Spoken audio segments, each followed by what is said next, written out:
Cuando trabajamos con ordenadores, normalmente generamos datos y con esos datos luego queremos hacer algo.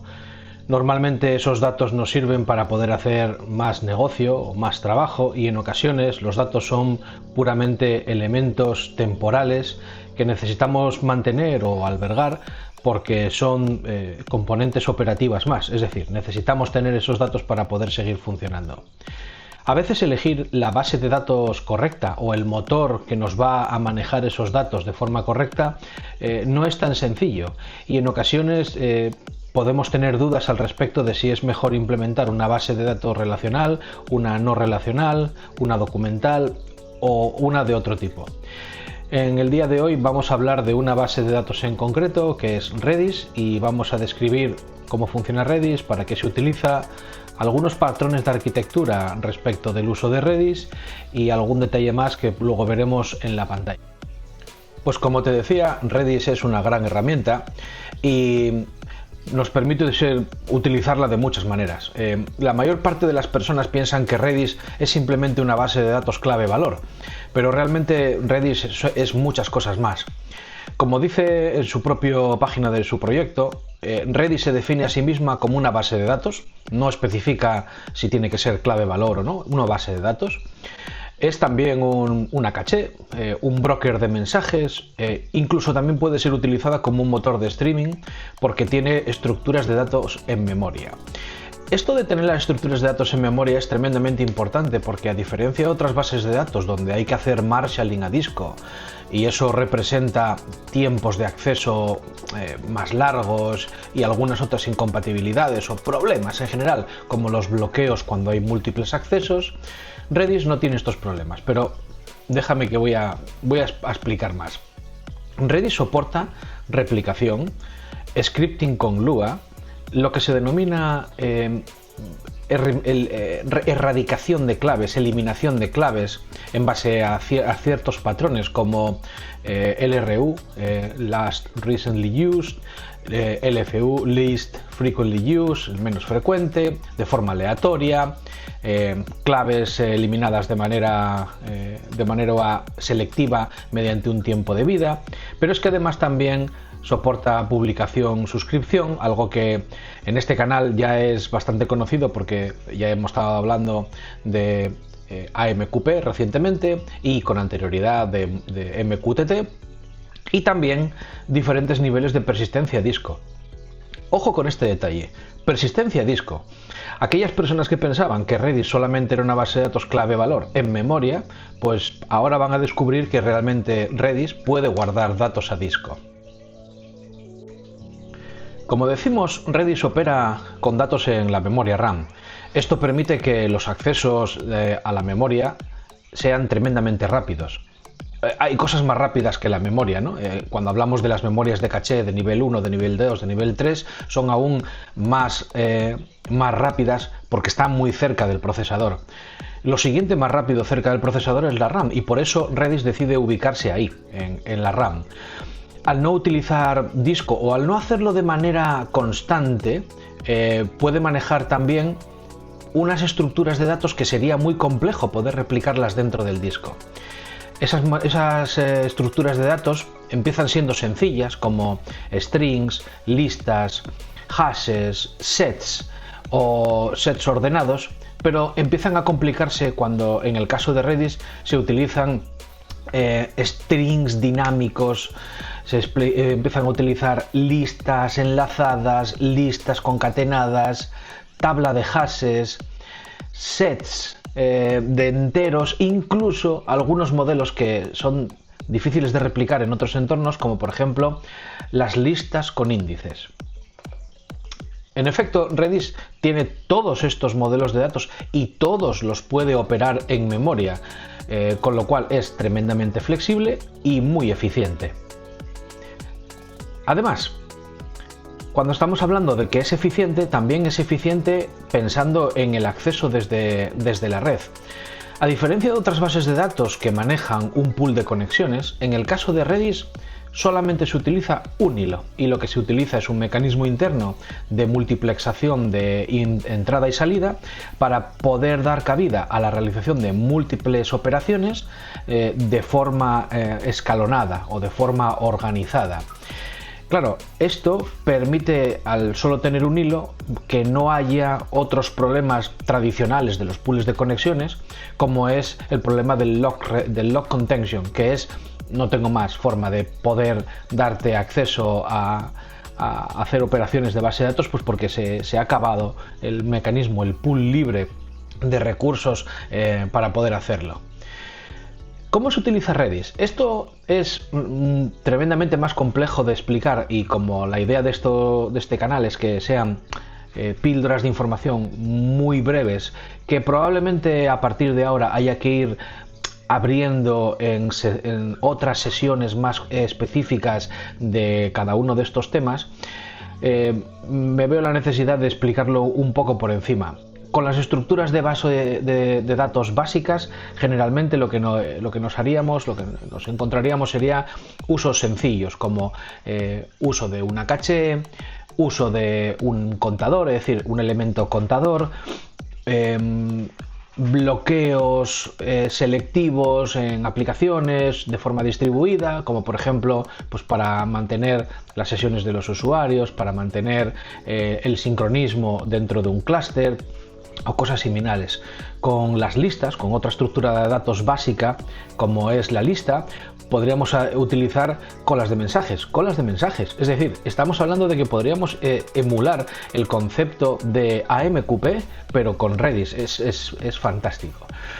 Después podríamos utilizar con los hashes pues cachés, que es la forma más habitual, y con los sets ordenados podríamos utilizar el concepto de un ranking. El concepto de un ranking no tiene que ser simplemente para poder hacer una lista, un ranking, como estoy diciendo. También puedes hacer un listado ordenado en un momento determinado porque necesitas tener información sobre, pues yo qué sé, un intervalo de tiempos o algo por el estilo. A partir de la versión 2.2 de Redis se incorporaron unos modelos de datos mucho más específicos, como son los streams, la información geoespacial y la información de bitmaps, que tienen casos de uso muy concretos. Y finalmente, y de forma más reciente, se incorporaron dentro de las funcionalidades de Redis algunos modelos de datos más probabilísticos y orientados a estructuras de datos de Big Data. Todos estos al final son de único uso dentro del mundo de Big Data, pero con las estructuras de datos básicos ya se pueden hacer una infinidad de cosas. Esto nos lleva al siguiente punto, y es que quien decide seleccionar una base de datos a veces le preocupa de Redis que no se puede persistir los datos, como están los datos en memoria, puedo perder datos. Y sí, es cierto, en función del tipo de persistencia de datos que se selecciona, se puede llegar a perder datos. Eso sería el modelo de datos en el que no hay persistencia, sin persistencia. Pero es que hay otros tres modelos. Hay un modelo que se denomina RDB, Redis Database, que básicamente lo que hace es que Redis realiza snapshots. Esto es perfecto para la realización de backups o pensando en implementar una estrategia de disaster recovery, pero es ciertamente poco ideal al hacer uso Redis de una sentencia fork, porque podría perderse datos de manera eventual. Sin embargo, existe otro modelo. El otro modelo es AOF, Ahead of File. Este es bastante parecido a lo que es en el mundo de Postgres el WAL, el WAL, que es básicamente un fichero en el que se van guardando todas las operaciones que se están realizando y en un momento determinado se puede hacer un replay y por lo tanto esto nos permitiría volver a recuperar información y operaciones que están guardadas dentro del fichero. En el mundo de Oracle esto antiguamente se denominaba el famoso redo-log. Claro, esto tiene también un inconveniente, y el inconveniente en este caso es que los ficheros pueden llegar a ser muy grandes. Por lo tanto, ¿cuál es una buena combinación? La combinación de los dos. Y ahí tenemos la última opción de persistencia de datos, que es RDF y AOF. Por último, y respecto de todas las operaciones que se pueden realizar con Redis, tenemos el concepto de la transacción. El concepto de la transacción es aquel en el que para poder tener éxito en unas determinadas operaciones en base de datos necesitamos poder hacer todas las operaciones conjuntas. Cuando digo conjuntos significa de forma secuencial. Necesito poder hacer por ejemplo, varias inserciones para poder finalmente hacer otra operación. Ese es el concepto de la transacción y en Redis se puede utilizar de forma sencilla. Lo único que hay que hacer es instruir a Redis de que quieres entrar en modo transaccional. Eso se hace con el comando multi y a partir de ese momento todas las operaciones que hagas se van encolando hasta el momento en el que finalmente haces el equivalente a un commit, el exec, que es cuando la transacción sucede. ¿Esto qué casos de uso podría tener? Pues por ejemplo, un caso de uso muy bueno es el modelo, el patrón que solemos utilizar con bases de datos de antes de insertar. Imaginemos que queremos insertar un nuevo usuario dentro de la base de datos, pero necesitamos comprobar si el usuario ya existe. En otro modelo, en el modelo de base de datos convencional, puede existir, es remota la posibilidad, pero puede existir el problema de que durante el momento en el que estamos haciendo una consulta a la base de datos y decidimos si el usuario se puede registrar o no, ese usuario con esa misma identificación o con un identificador similar se registra en otra operación en paralelo y por lo tanto la nuestra genera una race condition y falla. Pues eso con las transacciones ya no sucede, porque en el momento en el que entramos en modo transaccional le damos información a Redis de que queremos controlar ciertas claves para poder insertarlas, automáticamente todas las operaciones que se hagan en paralelo intentando utilizar esas mismas claves serán bloqueadas y por lo tanto no habrá esas colisiones, con lo cual el modelo transaccional de Redis puede funcionar en ciertos casos de uso que son importantes. Como ves, Redis es algo bastante interesante, al menos teóricamente, pero cuando lo veas prácticamente, pues te vas a dar cuenta de que incluso es tan sencillo que dices, ¿por qué no? ¿Por qué no lo he probado antes? No quiero cerrar este episodio o este vídeo sin hacer una pequeña demo. Mi amigo César me dijo, tienes que hacer una pequeña demo, tienes que, aunque sean 4 líneas de código, un ejemplo sencillo, tienes que hacer un poco de algo práctico. Y me parece bien, la verdad es que se echa de menos el hacer algo un poco más práctico. Entonces, he montado un pequeño escenario. En este pequeño escenario tenemos un Redis. En este caso es un Redis que es un contenedor de Redis y en este contenedor de Redis pues lo tengo en ejecución y la idea es pues poder teclear aquí algunos pocos comandos y de esa manera pues ver un poco lo que pasa, ¿no? Entonces el primer comando y el más importante para cuando entras de partida en un sistema Redis es ver si hay algo almacenado y bueno, ver si es importante, si es útil.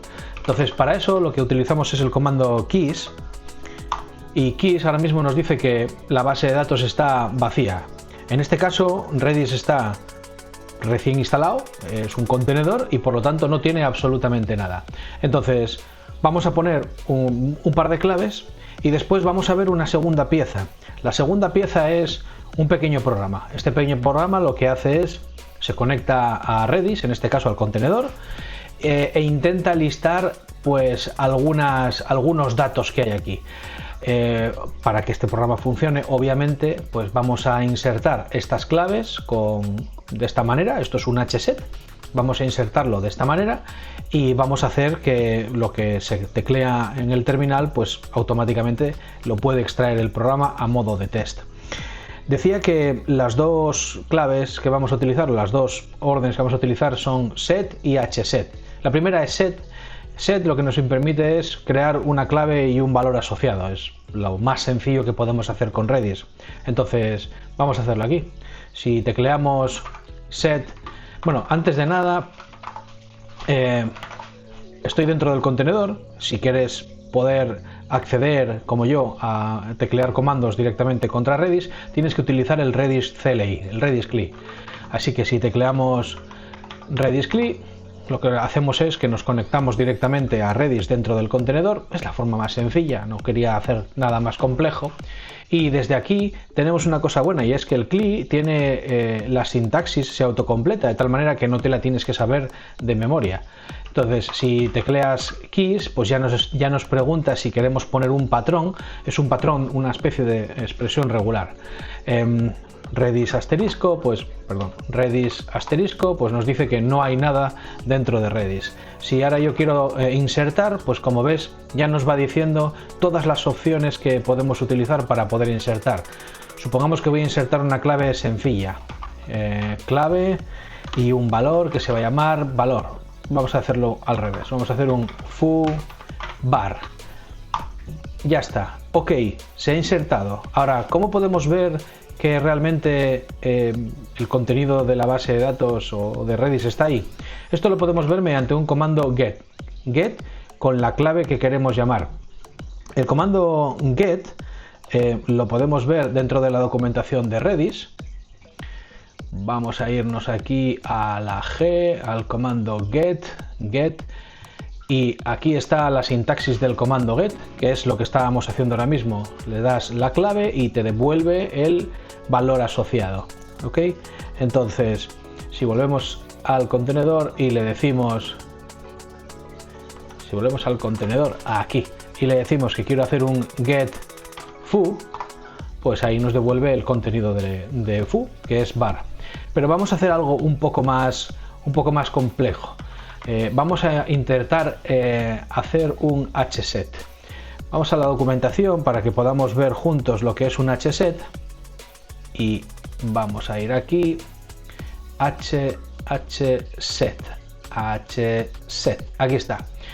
Un hset es, en este caso, una clave en el que tiene asociado un set, es decir, una especie de segunda clave y un valor, de tal manera que podemos hacer el concepto de un namespace dentro de las claves de Redis, lo cual está muy bien pues para poder hacer agrupaciones y poder luego buscar muy rápido.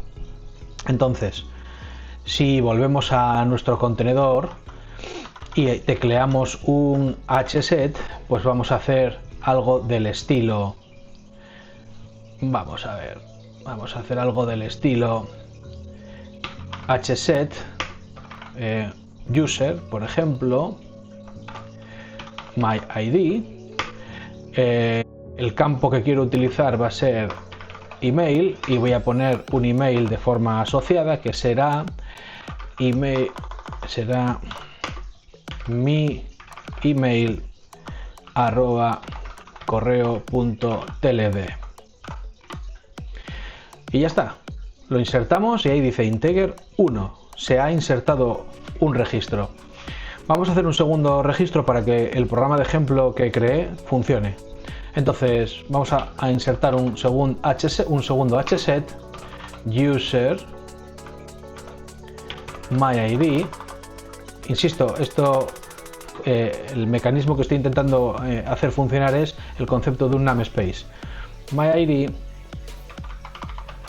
password, y pongo una contraseña, mi password, y ahí está, integer 1 se ha insertado. Si ahora listamos todas las claves, nos tienen que salir ahí, keys asterisco, y ahí vemos user my id y foo. Y ese user my id es lo que acabamos de crear, es un hset que funciona como el concepto de un namespace sobre el que dentro puedo almacenar diferentes tiras de información. Ahora vamos a hacer la extracción, pero en lugar de hacerla desde aquí, vamos a hacerla con un programa. Redis tiene soporte para infinidad de lenguajes de programación. Ahora mismo no sabría decir de cabeza cuántos, pero todos los lenguajes mainstream tienen soporte para Redis. Entonces, en este pequeño programa lo que se ha hecho es simplemente hacer una configuración a una base de datos, a la db0 de Redis. Está conectándose al contenedor local, y lo que vamos a hacer es hacer la extracción. Vamos a hacer el hgetAll. Esta es este es el comando de Redis que vamos a utilizar para desempaquetar esa especie de namespace que estábamos creando y traerlo a un objeto de Python que podamos desempaquetar a su vez como el email y la contraseña y lo podamos imprimir. Entonces, si le damos a play simplemente, lo que obtenemos es esos datos que habíamos introducido anteriormente manualmente desde el CLI de Redis y los habíamos desempaquetado desde un objeto de Python. Esto nos demuestra que realmente utilizar Redis y utilizar un lenguaje de programación atacando a Redis es tremendamente sencillo y que es pues algo que se puede hacer de forma muy fácil.